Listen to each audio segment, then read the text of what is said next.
bit of a hotspot with. I made a pact to myself when I was like, okay, I feel fluent.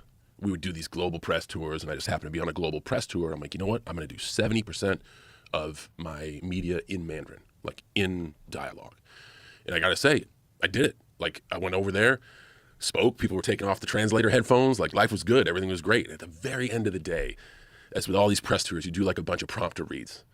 So I'm doing prompter reads for everywhere. And it's like, hey, go this place and see this movie. Go this place and see this movie. And nope, my bad. I didn't check the reads because it's like an end of a 10-hour day. You do a million of these things. And one of them said like, hey, Taiwan, see this, and it was all in Mandarin. And the opinion described Taiwan as a country. So be the first country to see this. Now over there, they look through a different lens. Like geopolitics are murky waters, man. And that's when I learned of like, I just said it, left, everybody was cool. I did my thing. Like I read the prompt. It was like a Ron Burgundy moment. Like, go fuck yourself, San Diego. It's like the most offensive thing you can say. So I'm like, man, good job, John. You said you did 70% and people understood what you were talking about. And then they put that out and everybody was like, what the fuck did you just say? That's not how we do it over here. And again, just because like my takeaway, and it was a pretty tense moment for me. Like I had to apologize to China, and in apologizing to China, I pissed off my home country. I'm a patriot. I love the United States of America and everything it stands for. But like it was never enough. Nobody was happy. Everybody was fucked up, and it was like murky waters for me personally. And it was weird. Like I think I might have been the only guy almost to get canceled for doing his homework. Like we're trying to learn and try to do something. But the cool takeaway, we can learn from every mistake. My mistake was just because you know the language doesn't mean you know the culture. Did they even refer to it as Taiwan? I think they refer to it as Chinese Taipei, right? Man, what was in I know what I read in the thing. Okay. So that's, again, I don't know enough depth to know that. And now like people are like, oh man, can you speak Mandarin for this? I just won't do it. It's a skill that I have, but it's a skill that's going to remain with me because I don't understand. I don't have the depth of field to know what to call that place in that region of the world, and I haven't done enough research, and I don't have the wisdom, and I don't have like the cultural fluency, So it was a cool lesson. It sucked because I thought I was just trying to do something good, but it was a cool lesson. Was it really that big of a deal? Man, I thought like I was filming Peacemaker season 1, and when they came out with all of this stuff, I went directly to James Gunn and was like, hey man, if you have to fire me, I understand.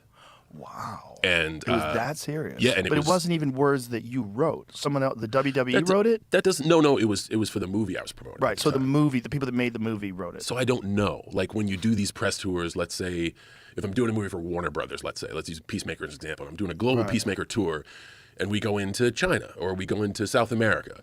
You meet like the PR person there, and they have all the stuff you're supposed to do, and they curate your experience, and they hold your hand. You're like, okay, now we're going to go to this station. And by the way, they just want you to do some shout outs. And so anytime I go anywhere globally now, as much as I want to thank fans for their attention and, investing in the product, I really shy away from like speaking the language because I don't understand the cultural nuance. I just want to be like, yo, man, thanks for watching what we do. And I love the fact that you're entertained.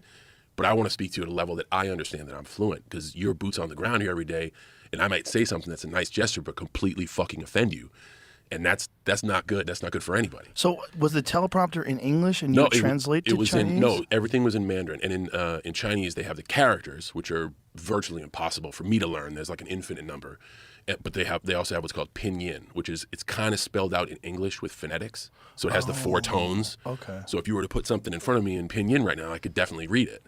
And I got good at reading pinyin, so I was like, man, I could send all these messages in Mandarin, and then more people will know about this movie, and more people will know about me, and more people will know about wrestling, and more people will be excited.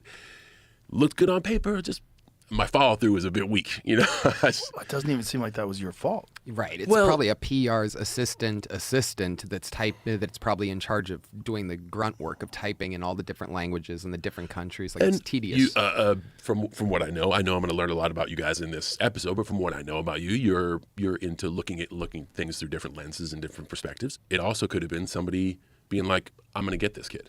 Ooh. But here's the thing. I do appreciate you saying, like, it's not your fault. That's not true. It was my fault. And I think that's when I can start to work on like, well, what did I learn from this? And I could easily blame a PR, an assistant. I could say somebody had a target on my back, all that stuff. I fucked up. Did you suspect that somebody might have set you up?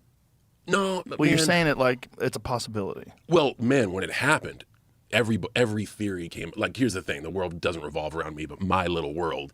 Everybody was like, they fucked up. They did this on purpose. I was like, well, first of all, who's they? So I was able to kind of eliminate all that. And once I realized I could still go on working, I really made a lot of people angry. And for that, I'm sorry. Like, again, I was just trying to. That's crazy, just by saying that Taiwan's a country. In Chinese, though. Right. You know, like, those are murky waters to begin with. Yeah. You know, like, I'm not even thoroughly fluent on the U.S. policy. I think it's like a territorial ambiguity or some shit like that. Like, it's so weird, and it's so fragile. And I got into some water I shouldn't have been swimming in. But that's on me. It's not. It was my fault. And I think that's important for me to bear the burden of that and be like, yo, how can I course correct? What did I learn? Who do I really genuinely have to apologize for offending? The biggest thing that was a kick to the nuts is when, like, people stateside got pissed off. Because you apologized. Yes, in Chinese. And Right. I understand it. I mean, completely, like, bowing down to the demand of this. Gosh, what a shitty move by me. Like, I should have taken a breath. Again, what did I learn? Don't be reactive. Take a breath, find out what's going on, find out the best path of action, maybe give it a few days, maybe give it a hot second, and then move forward. But immediately I was like, oh, they're mad?